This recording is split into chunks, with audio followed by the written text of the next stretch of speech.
Olá, boa noite, tudo bem? Eu sou o Anderson e este é o programa Ernesto Responde, tudo sobre gestão empresarial com ERP. Muito obrigado pela sua audiência.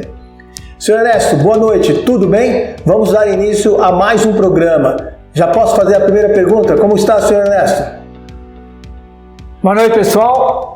Estamos aqui para mais um Ernesto Responde. Esse programa que está muito legal de fazer.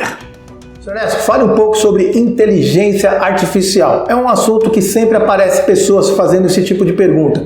Inclusive você. Se você tiver interesse em fazer alguma pergunta para o Ernesto, dá uma olhada aqui no descritivo desse vídeo que você encontra um caminho para isso. Senhor Ernesto, é isso. Fale um pouco sobre inteligência artificial. Na verdade, a inteligência artificial é um processo que está sendo desenvolvido, que está resolvendo uma série de problemas, fazendo com que o usuário receba respostas do computador que a gente pode dizer que às vezes superam a inteligência humana.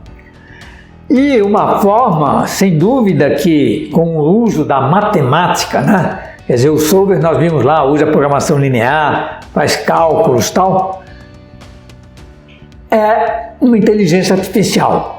Só que isso, vocês vão falar, mas isso existe faz tempo, É um método estatístico, é um método matemático, isso existe desde a década de 40, assim, ou antes até. Então não é bem sobre essa inteligência artificial que nós estamos falando. Na verdade, a inteligência artificial nos dias de hoje, ela é baseada num negocinho chamado Machine Learning. A tradução de Machine Learning é a máquina aprende, o aprendizado da máquina. Mas como assim a máquina aprende? O que eu ensino para ela? Então, a inteligência artificial própria que a gente fala, ela é nada mais do que um armazém enorme de dados. E esses dados precisam ser alimentados. E esse processo de alimentação dos dados se chama Machine Learning. Vamos pegar o exemplo lá do Ernestinho. A rotina do Ernestinho, você pergunta assim, qual foi o faturamento do mês passado? Então, a gente tem que jogar dentro do sistema, primeiro, todas as formas de você perguntar essa questão.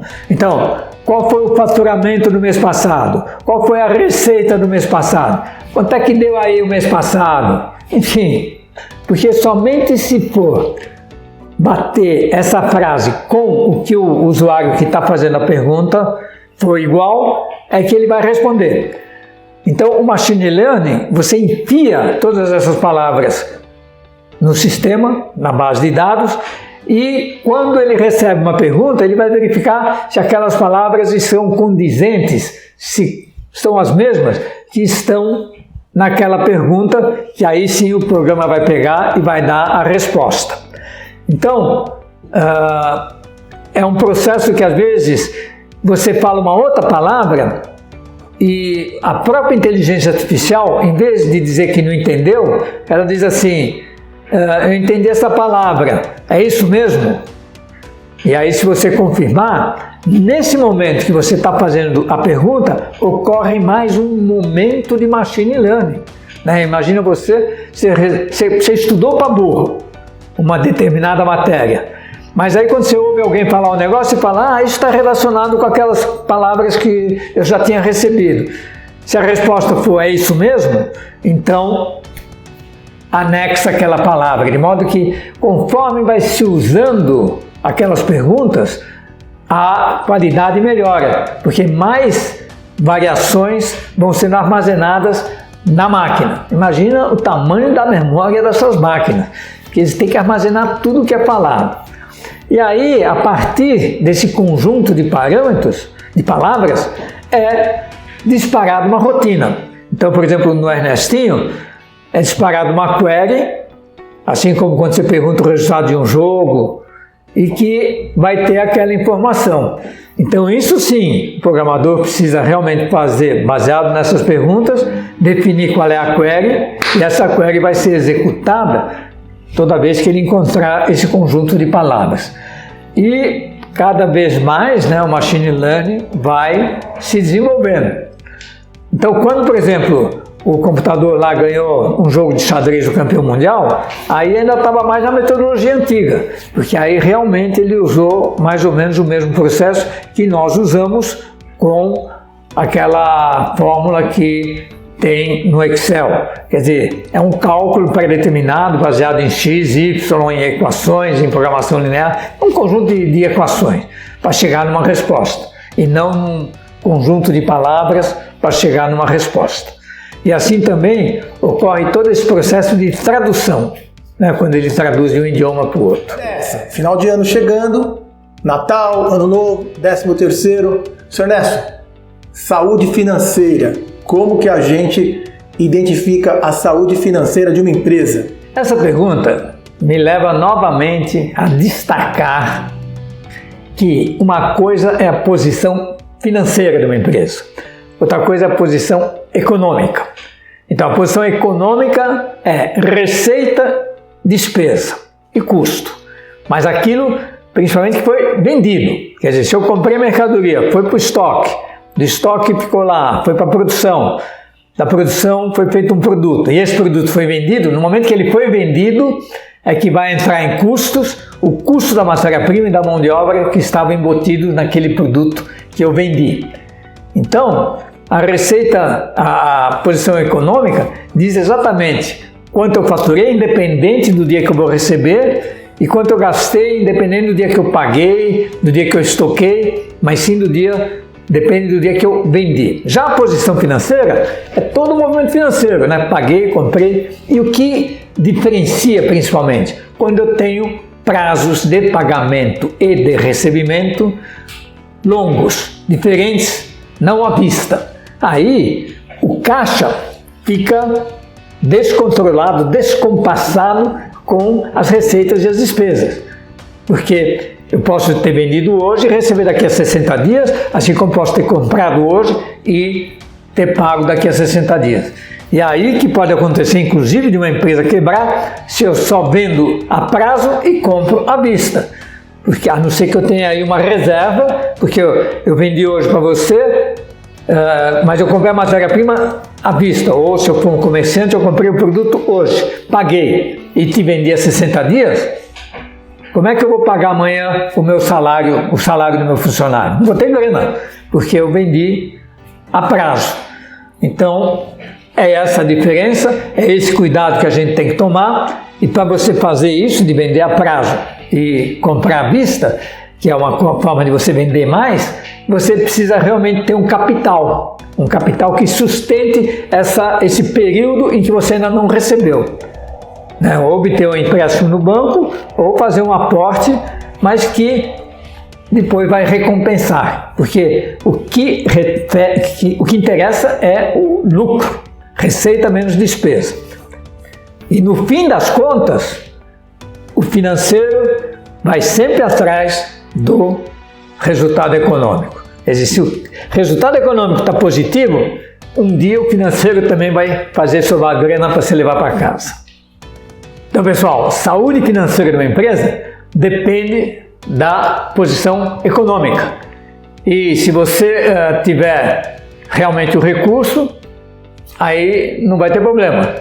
E um RP te ajuda a controlar exatamente isso, porque a cada momento você tem um fluxo de caixa, você tem as vendas, você tem as compras, que permite você saber quanto é que está sobrando da tua reserva e quando vai ser necessário talvez um novo aporte de dinheiro ou um empréstimo no banco. Exatamente.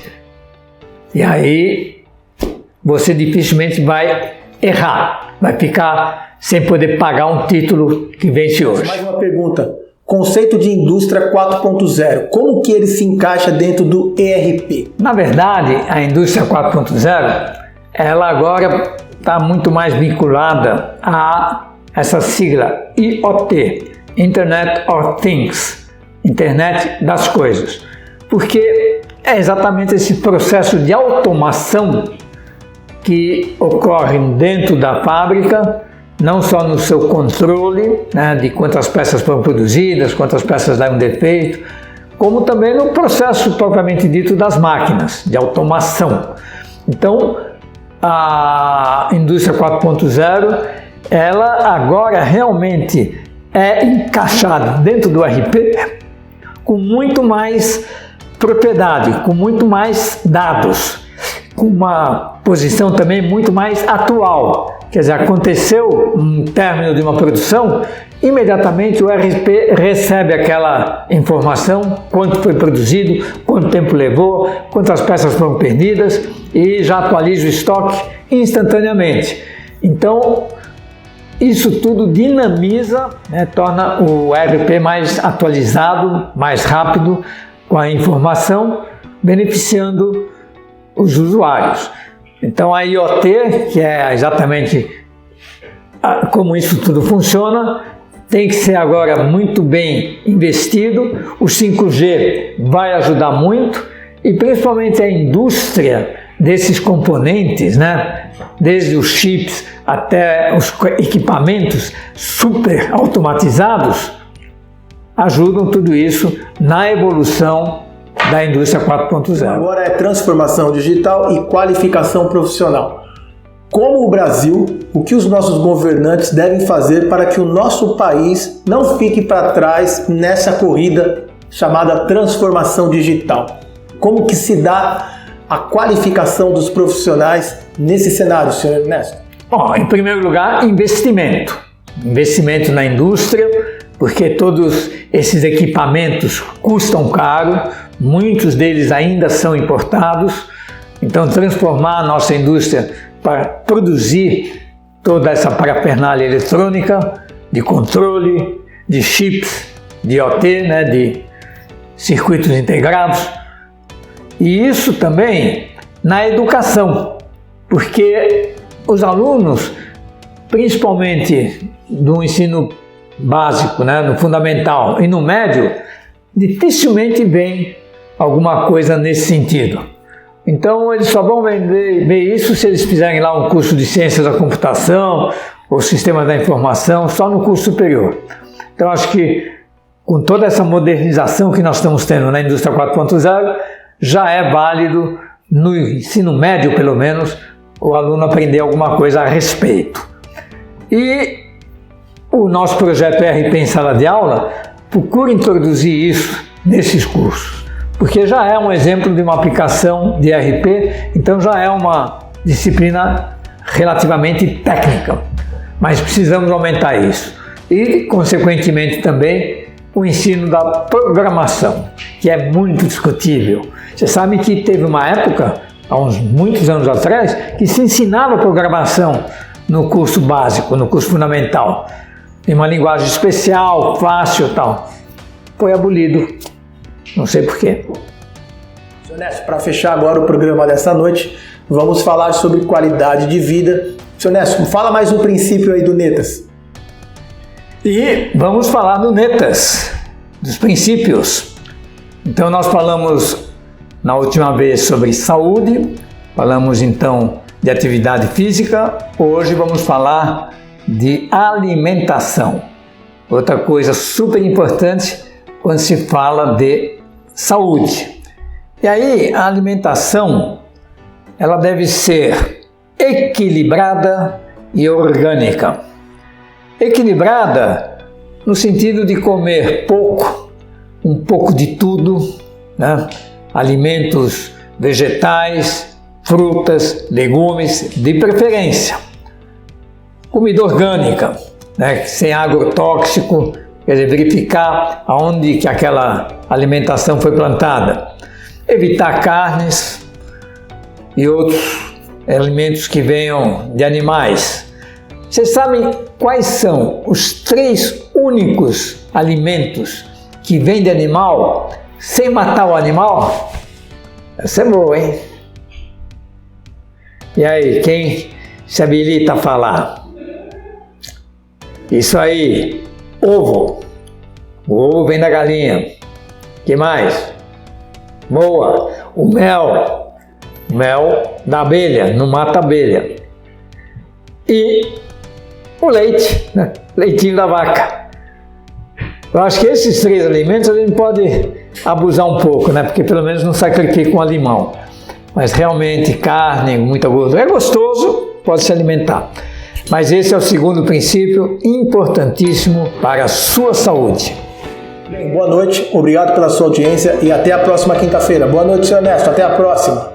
Obrigado pela sua audiência, boa noite e até a próxima semana.